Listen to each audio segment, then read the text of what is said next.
the eyes behind the walls. Chapter 1: Whispers in the Wallpaper.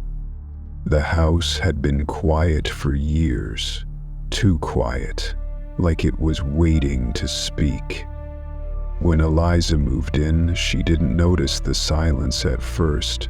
The floors creaked like any other old Victorian home, and the wind made the windows groan when it stormed. But as the days passed, she began to realize there was something beneath the silence, like a breath held just behind the walls. She first heard the whispers late one night while unpacking boxes in the upstairs bedroom. It wasn't the wind, nor the ticking of the antique clock on the mantel. It was softer than that, softer than anything human, like a breath brushing against her ear. She froze, hand still gripping a photo frame, her heart skipping a beat. "Hello?" she called out, her voice shaking slightly. Nothing, just the low hum of the house settling. She shook it off as nerves. It had been a long week, too many hours on the road, too little sleep, and now a massive fixer-upper to tame. She set the photo frame down and turned back to the boxes.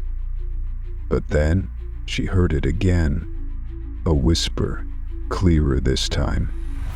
"Eliza." She spun around, eyes scanning the room. Empty.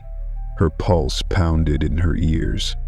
"Nope," she whispered to herself. "Nope, just tight." She left the boxes and headed downstairs to make some tea. The kitchen was warm, smelling faintly of lemon cleaner and dust. As she waited for the water to boil, she stared at the wallpaper curling at the corners of the ceiling. Pale yellow with faded roses, beautiful once, now tired and stained. Her gaze caught a section near the window where the paper seemed bubbled, almost as if it were breathing. She blinked. It was still. That night, sleep came in broken fits. She kept waking, sure she'd heard footsteps on the stairs, but when she checked, the hallway was always empty. By the third day, she started recording the sounds on her phone. The whispers were faint, but they were there, almost like someone murmuring right up against the microphone. Sometimes her name, other times unintelligible phrases that gave her chills. She played one of the recordings for her sister, who laughed and told her to get a cat. "You're just lonely in that creepy house," she said. "You always had an overactive imagination." But Eliza knew better. The whispers were real. On the fourth night, the wallpaper in the upstairs hallway started peeling. Long, jagged strips falling to the floor without any touch. Behind it, the plaster was cracked and dark. Something shimmered beneath it, catching the light like an eye. Eliza approached, heart racing. She reached out a trembling hand and pulled a bit more of the wallpaper away. Beneath it, etched into the plaster, was a face. Not drawn or painted, scratched into the wall, a pair of hollow, wide eyes and a mouth stretched into a silent scream. She stumbled back, breathing hard, the whisper returning louder now, almost urgent. "Behind." The whisper wasn't from the hallway, it was coming from the wall. She backed away, whispering, "No, no, no," and nearly fell down the stairs. That night, she slept downstairs on the couch with every light on, but even then she heard it, the sound of fingers trailing across wallpaper, a breath just above her ear. "Eliza." The morning sun brought little comfort. Light streamed through the old lace curtains, casting ghostly patterns on the wooden floors. Eliza stirred on the couch, still fully clothed, wrapped in a blanket that offered more psychological protection than warmth. Her eyes burned from lack of sleep, and her mind played the whisper on repeat. She made coffee and sat on the back porch, letting the cold breeze slap her awake. It was her house now, her name on the deed, her boxes in the rooms, her ghosts in the walls. Still, she tried to reason with herself. Maybe the face on the wall was just some old damaged pareidolia, that thing where people see faces in clouds or stains. But deep down, she didn't believe it. By noon, Eliza resolved to inspect the rest of the house more closely, especially the attic. That's where the floor plan showed an oddly shaped room, boxed in by angles that didn't make sense. She had assumed it was part of the roof structure, but now she wasn't so sure. Dragging a flashlight and a crowbar, she climbed the attic stairs. Dust choked the air, and cobwebs draped from every rafter like veils. The air was thick, old, as if time itself hadn't moved in this part of the house. She swept the flashlight across wooden beams and broken furniture, then paused. A door tucked into the far wall, barely visible behind a leaning wardrobe, was a small, iron-handled door. Its frame looked ancient, like it had been there long before the rest of the attic was constructed around it. The doorknob was rusted and stuck, refusing to turn. Eliza's breath caught. This had to be it, the source of whatever was hiding in the house. She tried the crowbar. With some force and a few nervous grunts, she pried the door open with a groaning crack. A puff of cold, musty air rushed out. She coughed, covering her face with her sleeve. Then she peered inside. It was a narrow passage, cramped, dark, lined with stone instead of wood. The air smelled like earth and mildew and something else she couldn't place. She hesitated, every instinct in her body warning her to stop, but she pressed forward. The hallway bent sharply, leading to a small square chamber. Dust swirled in the air, and in the center of the room was a single object, a wooden chest, blackened with age and adorned with carvings that looked like eyes, dozens of them. Watching, she knelt slowly and opened the chest. Inside were bundles of paper, leather-bound journals, and a faded photograph. She picked it up. Her breath stopped. It was her house, unmistakably so. But the people standing in front of it were dressed in clothing from another century. One face in the photo, a young woman, looked exactly like Eliza. She dropped the photo, heart thudding in her chest. Her hands shook as she reached for one of the journals. The first page read, "He told me to seal the room, that the eyes behind the walls must never see again. But I hear them. Every night, they whisper her name, my name, over and over again." Suddenly, a loud thud echoed behind her. She spun around. The small door was closing. She lunged, but it was too late. It slammed shut, locking her in with the whispers. Eliza. Chapter 3. Cracks That See. The silence pressed in from every direction. The stone walls absorbed sound like a sponge, muffling Eliza's breathing and the pounding of her heart. She reached the locked door and tugged at the handle, but it didn't budge. Panic threatened to take hold, but she closed her eyes and focused on her breath. In, out, in, out. The flashlight flickered. No. Don't do this to me now. she muttered, giving it a firm tap. The light steadied. For now. She turned back to the chest, grabbing the journals. Maybe there was something in them. A clue. A name. Anything. She opened another journal and flipped through pages yellowed with time. The handwriting was frantic, scrawled in ink that sometimes blurred, as if written through tears. The cracks began to appear after she came. They started small, like veins in glass, but then they spread, and I swear I could see things through them. Things that weren't supposed to be seen. Eliza's eyes darted to the wall. There was a fine, jagged crack running along the stone, barely visible, as if the journal had summoned it into reality. She approached slowly, heart hammering. She pressed her face closer. Inside the crack, just beyond the surface, something moved. It wasn't a trick of the light. A pale hand reached upward, dragging long fingers across the other side of the stone, like someone trapped behind it. She stumbled back, dropping the journal. Her mind raced. Was she hallucinating, trapped too long in this closed space, breathing in too much dust? But then came the whisper again. "Let us out." This time, it wasn't just a voice.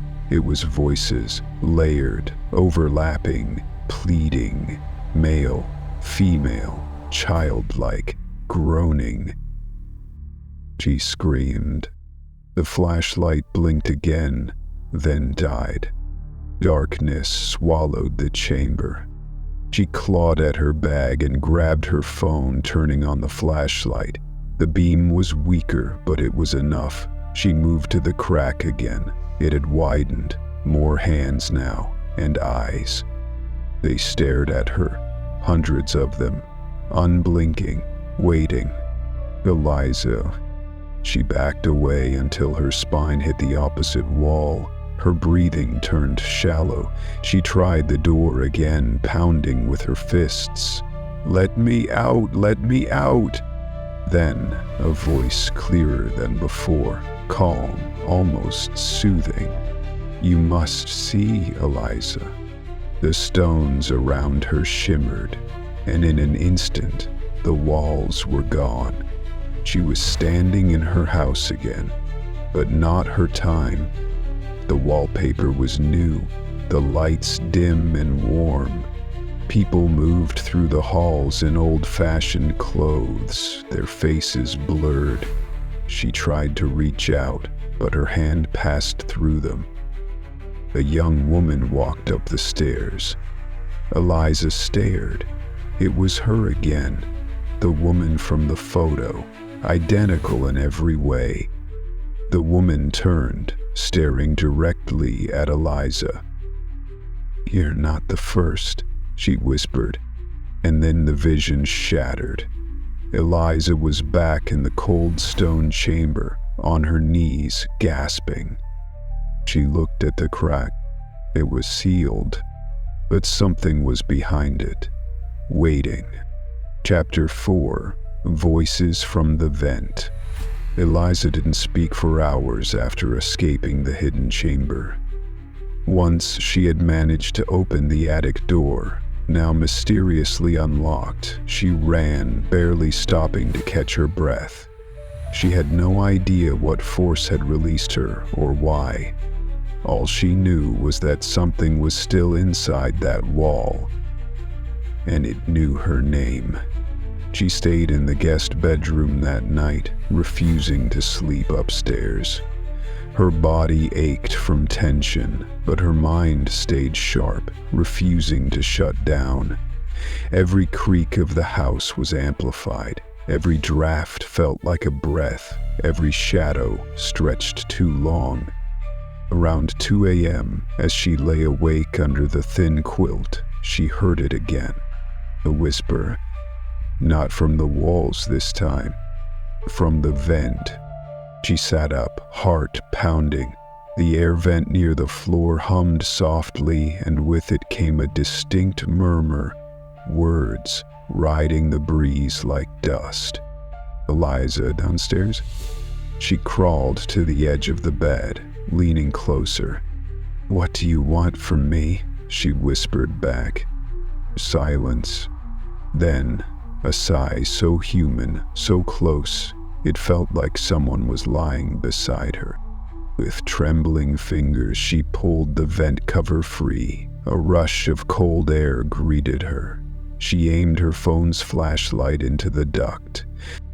It stretched further than it should have, farther than any air vent in a normal house, almost like a tunnel, and at the end, barely visible, was movement. Something was crawling. She yanked her head back, slamming the vent cover shut. Her breath came fast, shallow. She grabbed her keys and car fob, ready to bolt. But then she stopped. This house, it wouldn't let her go. Not until she understood. Not until she saw everything. The next morning, determined and terrified, she followed the sound. The vent system sprawled across the house like veins through the bedrooms, down to the kitchen, even into the basement. Every time she opened a grate, she could hear faint voices, like a conversation happening just out of reach. In the library, the voice was clearer. She remembers. In the hallway, not like the others. She grabbed a screwdriver and removed one of the larger grates near the study. Inside, the space was wide enough to crawl through.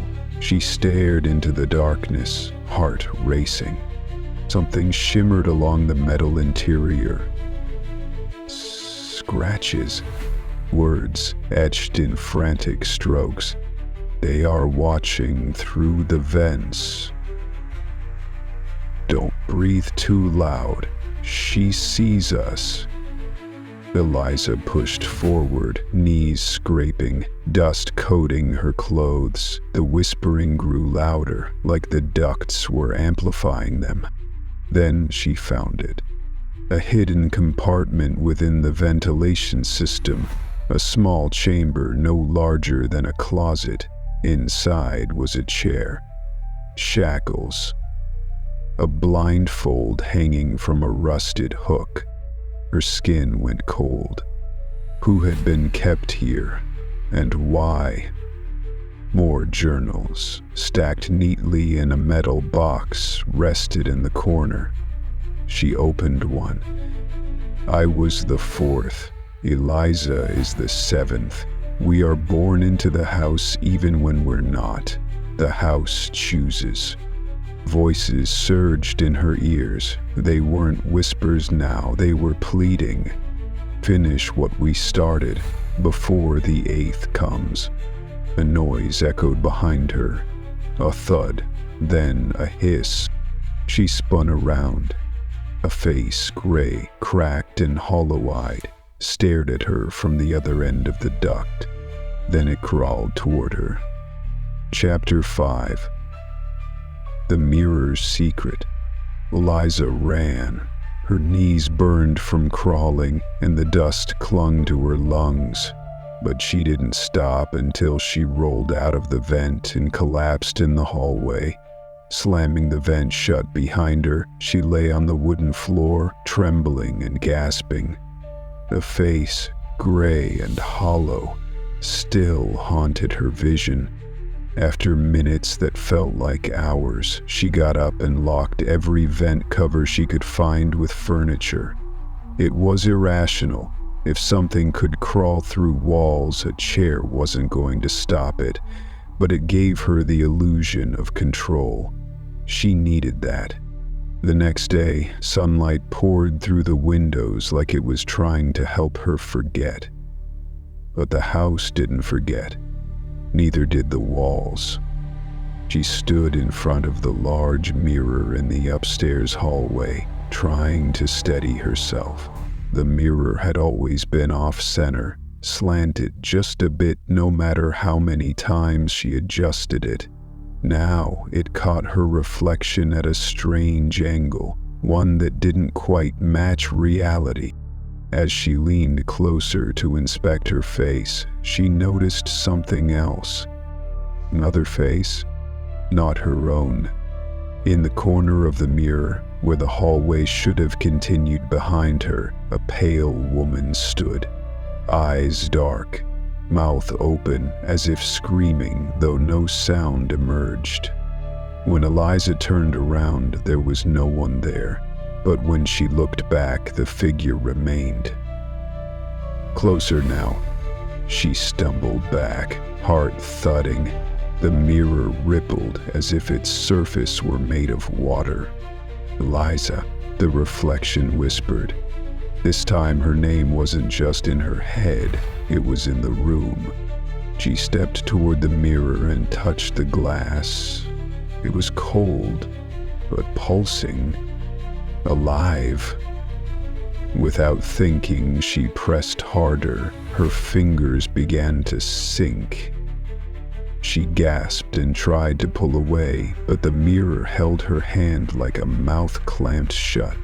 Images flashed through her mind, flickers of the past, a young girl crying in a corner, the pale woman dragging herself across the floor, eyes hollow with sorrow, a man standing in the attic, chanting something in a language Eliza didn't understand.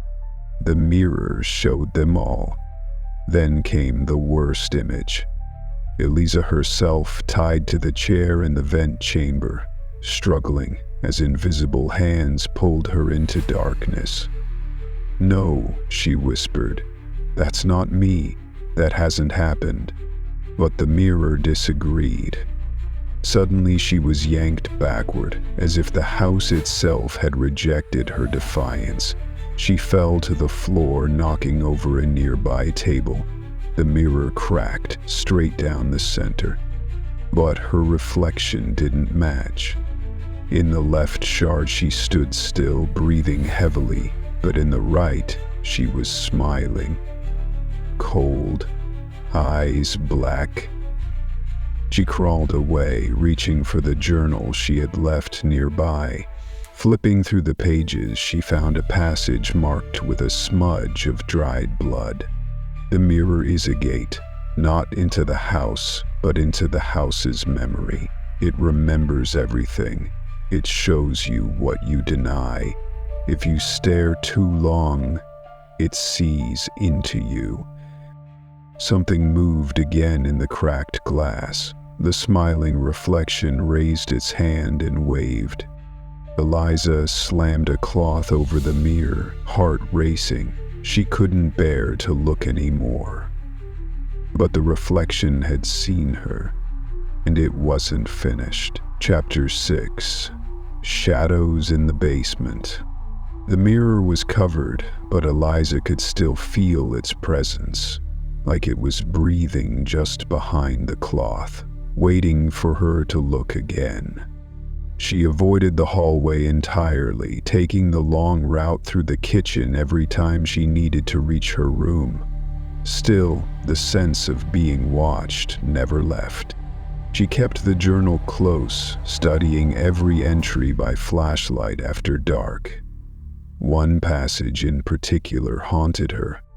The basement holds the roots. What grows in the walls starts below. You cannot heal what you won't uncover. It was time. She had been avoiding the basement since she moved in. The previous owner, an old man who had died alone in the living room, had kept it sealed with heavy padlocks. She'd removed the locks weeks ago, but never opened the door. Something about it had felt final. Now she descended the steps with a hammer in one hand and her phone flashlight in the other. The basement was colder than it should have been. The air was damp, heavy, like it hadn't been disturbed in decades. Cobwebs coated the corners, and the exposed stone walls dripped with condensation. But what struck her most was the silence. It wasn't peaceful. It was the silence of something hiding. She moved slowly through the space, passing old shelves stacked with broken jars and rusted tools. Then, near the far wall, she saw it. A large iron grate bolted into the foundation. Kneeling, she ran her fingers over the metal. Something was behind it. She found a rusted lever nearby and pulled. The grate groaned open.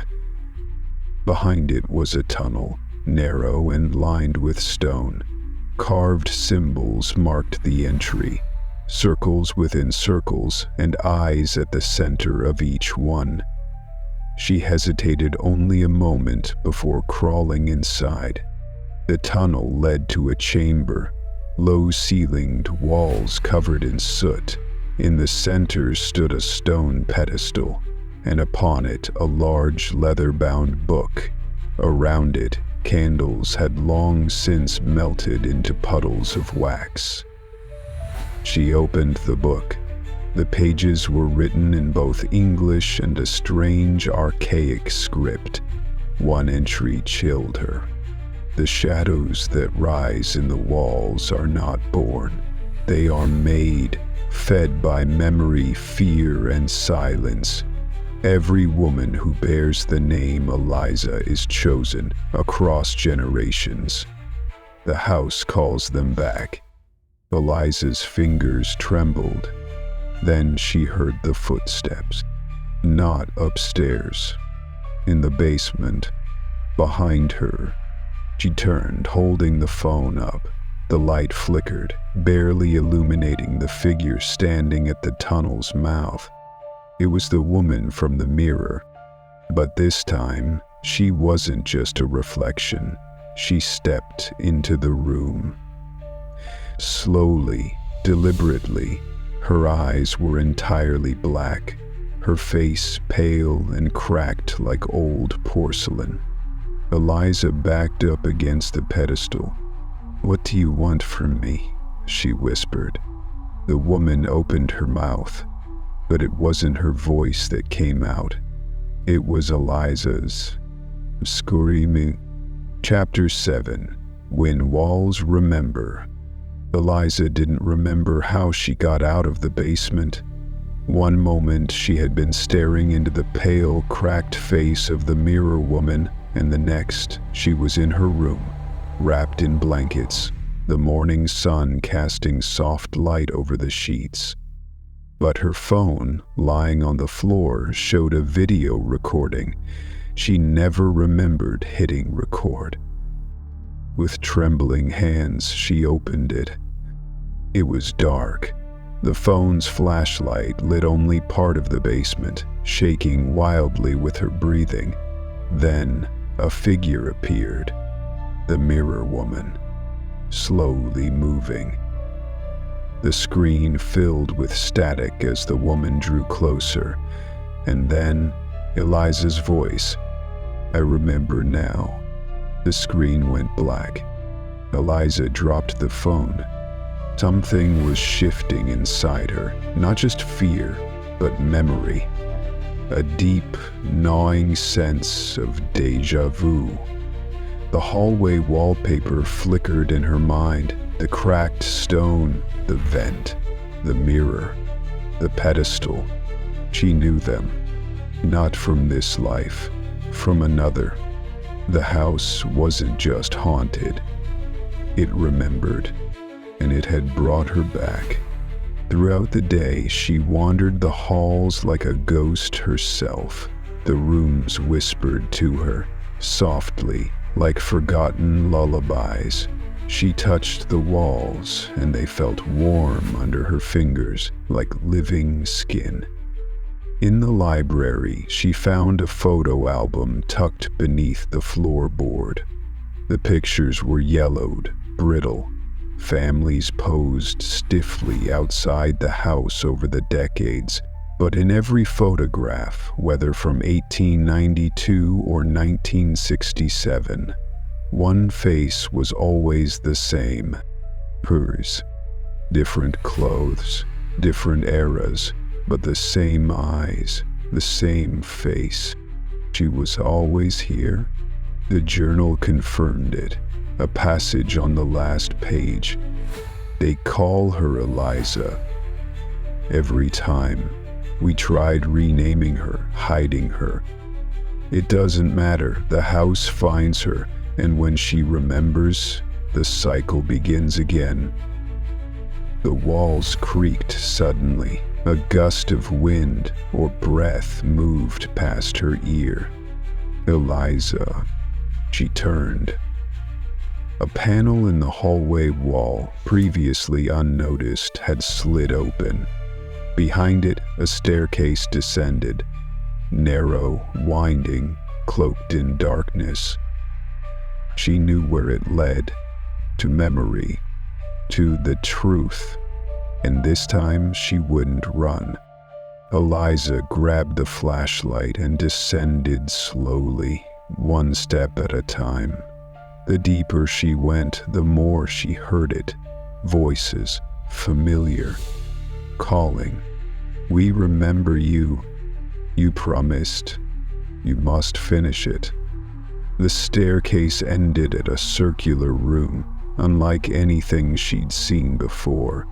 Its walls were covered in names, hundreds of them, all etched in trembling hands, and one name appeared more than any other.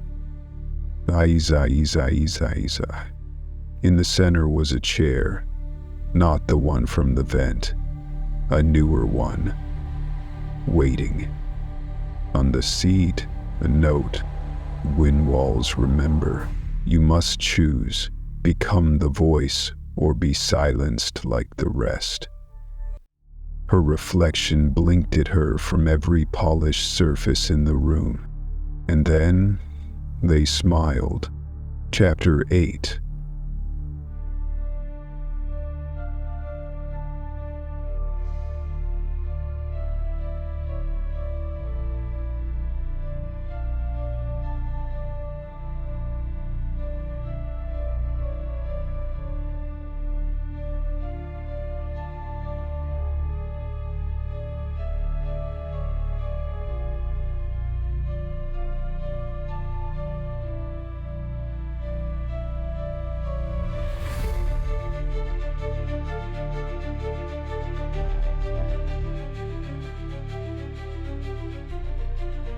Chapter 8. The Watcher Never Sleeps. The silence in the circular room wasn't truly silent. Beneath it was something alive, low, rumbling, like 1,000 thoughts murmuring at once. Eliza stood frozen, the note still trembling in her hand, surrounded by hundreds of her names carved into the walls. She had been here before, not in memory, but in essence. She took a step toward the chair, and the lights flickered on. It wasn't a soft glow, fluorescent, buzzing, cold. The walls lit up to reveal more carvings, symbols not in any language she knew, pulsing faintly. One of them blinked, and she realized it wasn't a symbol at all. It was an eye, a real eye, embedded in the wall. She staggered back. Another blink, then another, all around her. The walls were watching. Eliza, said a voice, smooth, masculine, calm. Sit. She turned slowly. A man in a dark gray suit stood in the corner where no one had stood a moment before. His skin was pale as chalk, his eyes black as the mirror. He didn't blink. "Who are you?" she asked, her voice barely a whisper. "I am the Watcher," he said. "I have never slept. I have waited for you." She shook her head, heart pounding. "What do you want from me?" not want, need. The house feeds on memory. You are the last strand, the root. Every Eliza has remembered part of the truth, but none stayed, none completed it. I don't understand. You were the first, he said. You are the loop. He raised his hand and pointed to the chair. If you do not sit, the walls will call another, and she will be too late. The chamber trembled. Dust fell from the ceiling. The eyes blinked faster now, agitated. The watcher remained still. Eliza turned toward the chair. Her legs moved without command, her breath catching with every step. She hovered above the seat, then stopped. No, the watcher tilted his head. You will forget again. That is the cost of leaving. You will live another life and still return. But next time, the house will not wait. It will consume. Eliza's mind raced. She remembered everything now. The rooms, the voices, the pain, the fire. Her first life long ago. Her name had always been Eliza. Her fate had always ended here. But maybe fate wasn't a cage. Maybe it was a key. She looked at the watcher and said, "Then I won't leave. But I won't sit either. I'll break it." The lights burst overhead. The room shook violently. You cannot. But Eliza stepped forward and slammed her hand onto the carvings. The symbols burned, the names screamed, and the watcher dissolved into smoke. The walls cracked, spilling white light. The floor split open, and the eyes finally closed. Chapter 9. Footsteps at 3 a.m. The silence that followed was not peace. It was a waiting silence, tense and breathless. Eliza stood in the ruins of the chamber, her hands still tingling with the force of what she had done. The white light faded, replaced by the dim, flickering glow of the hallway sconces. The floor had sealed itself again, the cracks gone. But the feeling remained, something watching, something waiting to see what she would do next. She made her way back to her bedroom, dizzy with exhaustion. The mirror was still covered, the vent sealed, and yet she didn't feel safe. At 3 a.m., she woke to the sound she feared the most. Footsteps. They were slow, deliberate, one at a time, coming up the stairs. She sat upright, heart pounding, ears straining. The steps creaked with weight, too heavy for a mouse, too slow for the wind. "Eliza?" whispered the voice from the hallway. She held her breath. The doorknob twitched.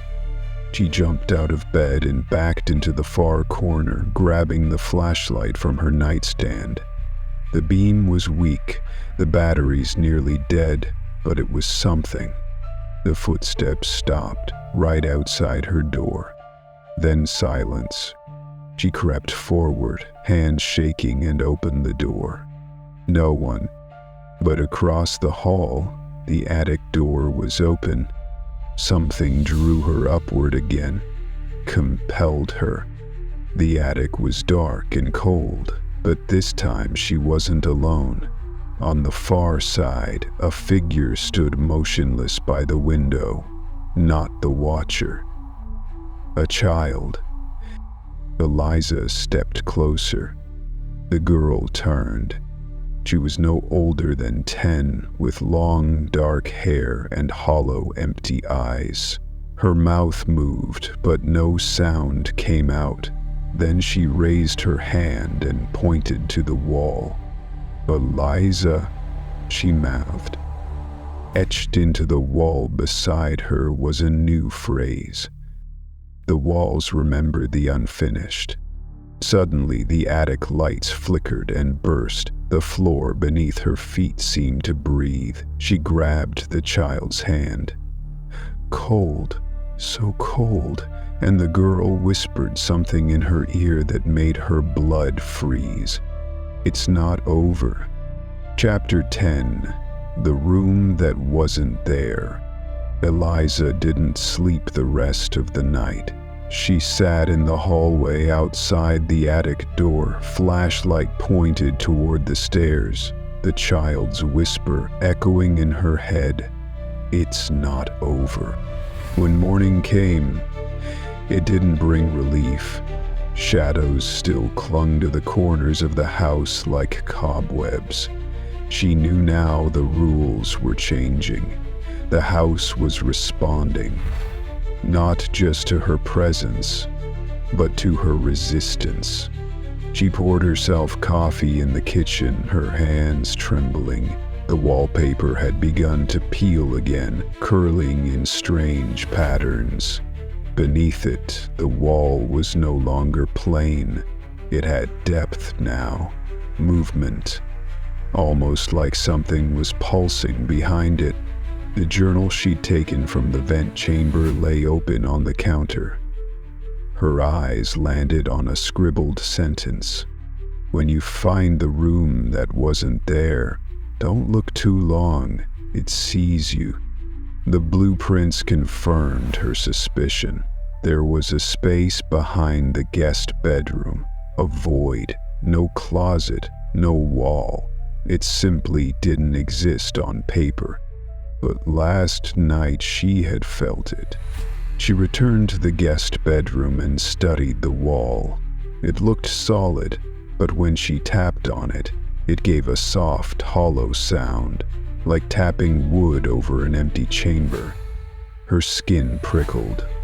She pressed both hands against the surface.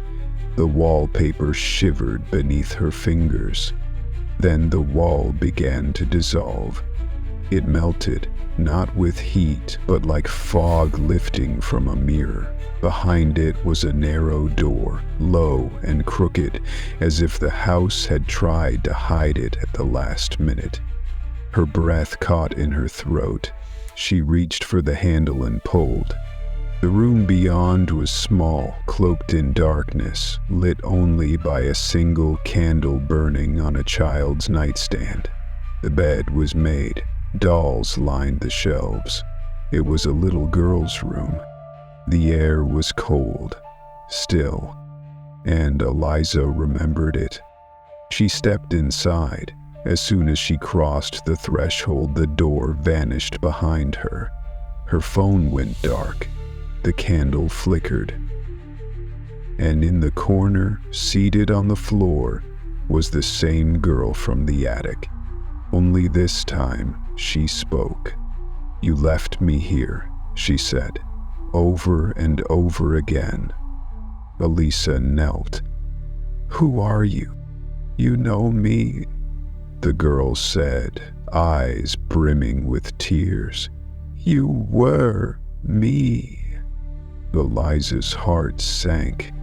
The dolls began to turn their heads, slowly, one by one. The candle blew out. Chapter 11. Blood Between the Bricks. Eliza's breath caught as the candle blew out. Darkness fell like a curtain. She reached blindly for the wall, for anything solid to anchor her, but the room shifted under her feet. It was no longer the child's bedroom. The floor had become stone, the walls brick. She blinked, trying to adjust, and a faint red glow began to seep from the cracks in the bricks as though something pulsed beneath them. The air thickened with the scent of iron, blood. She moved forward slowly, arms outstretched, until her hands found a damp, sticky patch on the wall. When she pulled back, her palms were red. The bricks were bleeding. A whisper echoed low and deep through the chamber. "You buried us here." "Eliza," another voice added, higher, almost childlike. "You promised." She turned. Shapes emerged from the shadows. Not people, fragments of people, faces half-formed, eyes too many or too few, arms too long, mouths stitched shut. They lined the edges of the brick walls, watching her without blinking. One of them stepped forward, a woman, older, with hollow cheekbones and long silver-streaked hair. She reached out. "Help us remember." Eliza backed away. "I don't know how." The woman's expression didn't change. "You do. The blood between the bricks tells the truth. You just have to listen." Eliza looked back to the wall. The cracks were wider now, pulsing like veins. She pressed her ear against the bricks. Voices surged in. Screams, cries, begging. The pain of generations. Every Eliza who had come before. Every soul swallowed by the house. And then she heard her own voice. "Won't forget this time."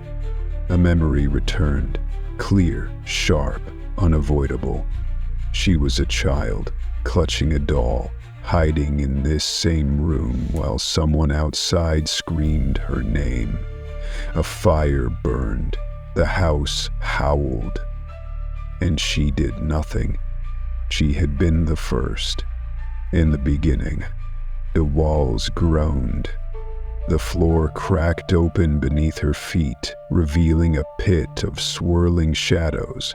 One by one, the fragmented souls stepped forward and fell into it, smiling, grateful, free.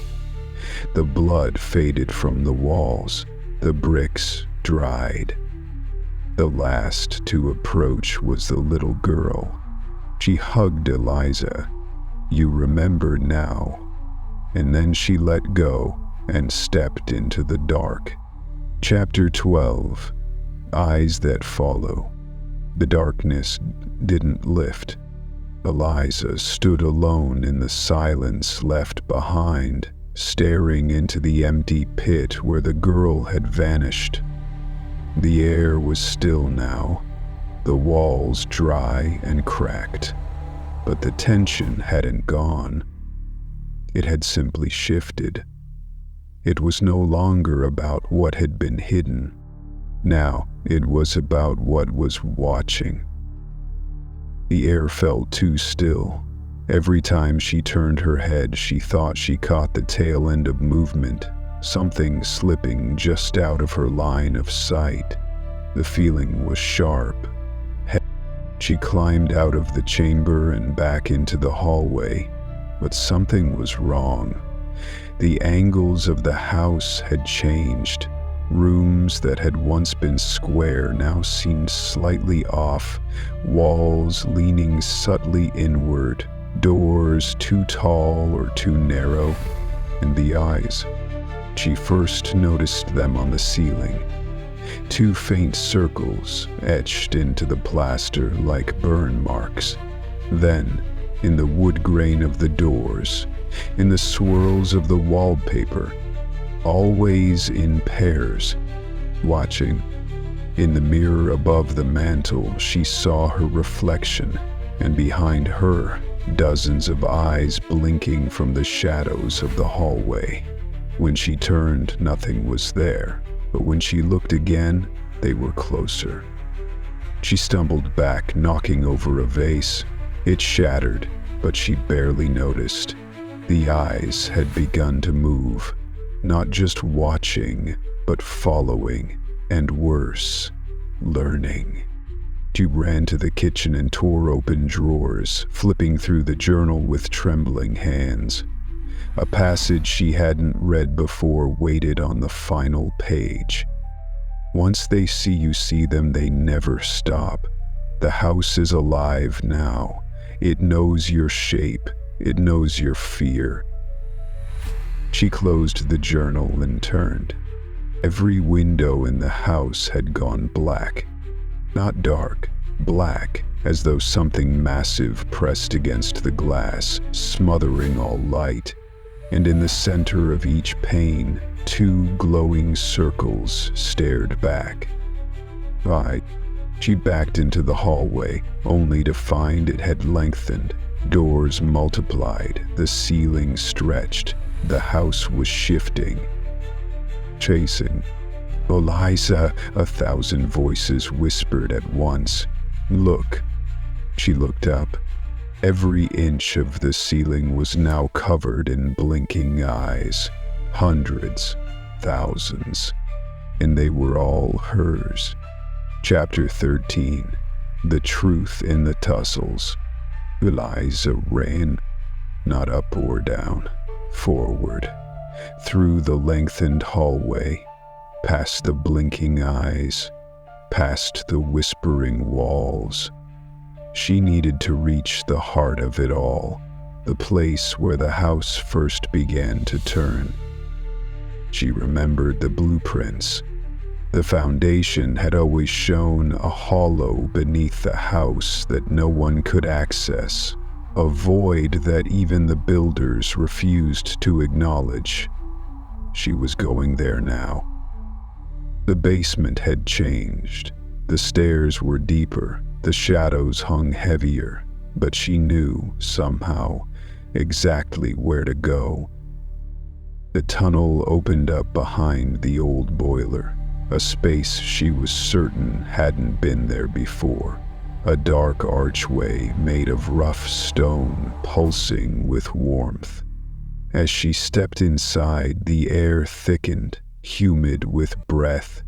The walls curved inward, not unlike a throat.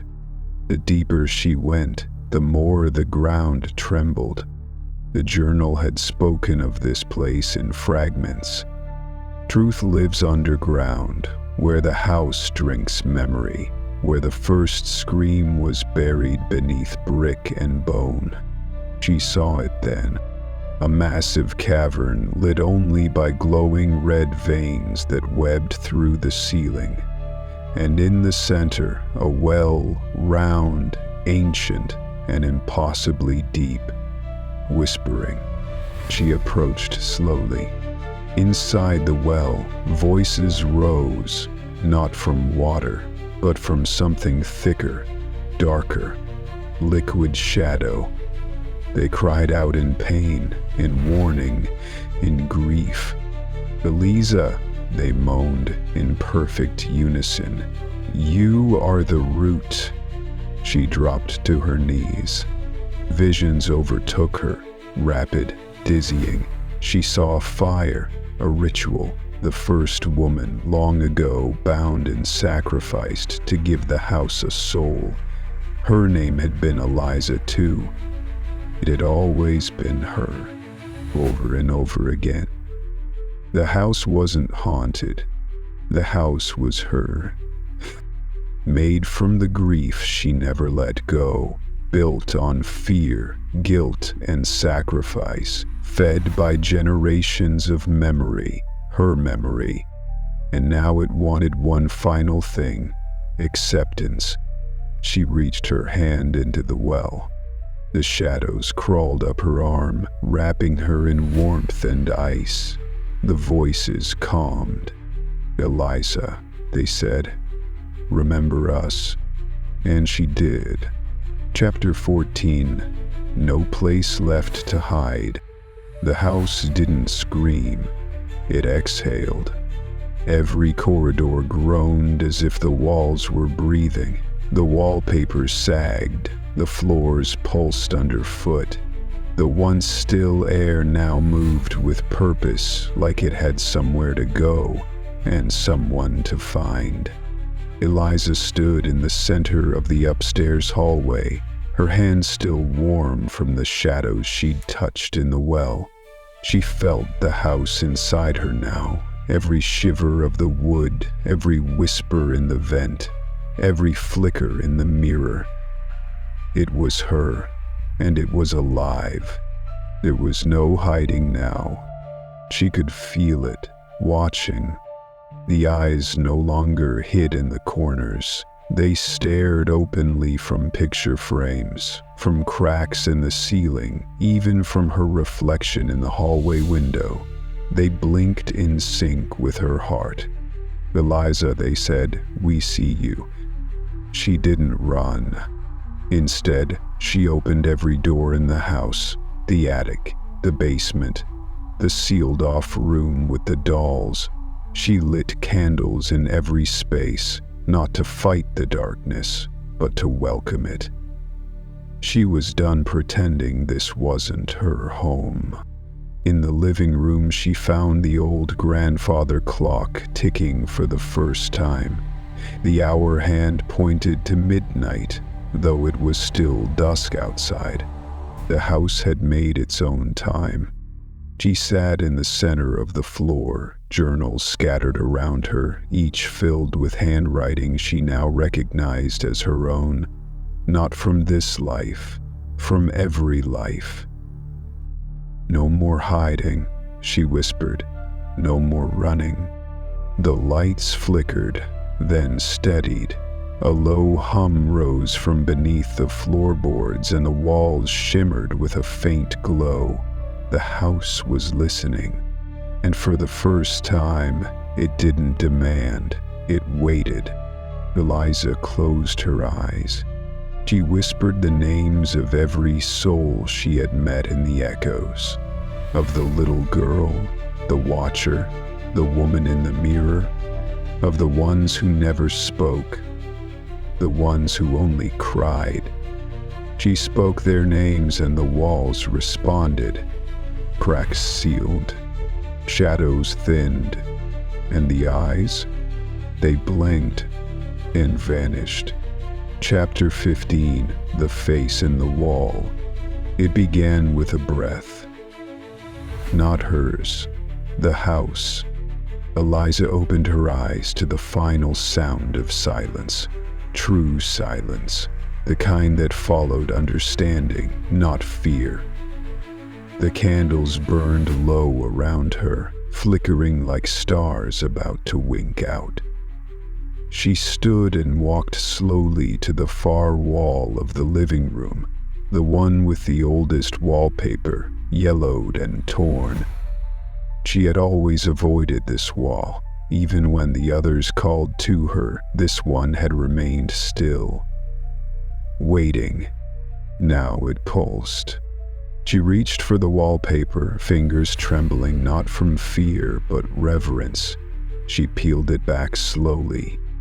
Beneath was plaster, cracked, dry, and in the center, a face.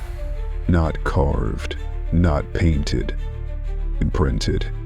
The face had no eyes, but it had shape, her own. Mouth open in a silent scream, its surface embedded deep within the wall as if it had tried to push through, but never made it out. She touched it, and suddenly, memories not just of her lives, but of the house's birth flooded in. Of the first fire, of the rituals, of the vow made to preserve memory through walls. The face in the wall wasn't meant to frighten, it was meant to warn. Every cycle had ended here. Every Eliza had stood in front of this same wall and turned away, but not this time. She leaned forward and whispered, "I see you." The face dissolved. A warm wind rushed through the house, and for the first time the windows let in light. Golden, real light, the kind that didn't flicker or lie. The eyes were gone. The whispers were silent. The house was free, and so was she.